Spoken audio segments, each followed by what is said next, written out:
Hey everyone, welcome back. It's me, Miss Foster, and today we are going to be making a pumpkin inspired by the contemporary artist Yayoi Kusama. So today we are going to be working on polka dots, but more specifically working on patterns of polka dots. So I want you to challenge yourself. This is going to take some time, some patience, but in the end you're going to get a beautiful work of art. So today you're going to need a piece of construction paper, any color you want for the pumpkin. You can see that I chose orange, but you can choose a different piece of colored paper if you'd like. If you don't have colored paper at home, just grab a white sheet of paper and you can always color it in colors of your choice. We are going to be using a black marker to draw the pumpkin and also to add these polka dots. And you can see the pattern here is in the center of each section. I want you to do large polka dots. On either side, do medium sized, and then on the very ends, do tiny polka dots. And that's going to make our pumpkins look like the same polka dotted pattern as the artist Yayoi Kusama. We are then going to cut our pumpkin out, paste it on the back, or on a piece of white drawing paper, and in the background, we are going to then paint polka dots. So today you're going to need a piece of construction paper, markers, scissors, glue, a white sheet of drawing paper, and your watercolors. So go ahead and grab your art materials and let's get started.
everyone, it's me again, Miss Foster. I'm just here to remind you to hit the subscribe button if you like these videos and you want to see more.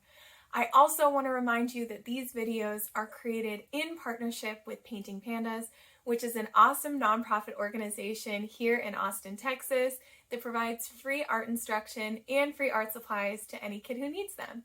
If you would like to learn more, donate, or sign up for a live class with me, go ahead and click the link that's in the description below, www.paintingpandas.org. All right, I'll see you next time.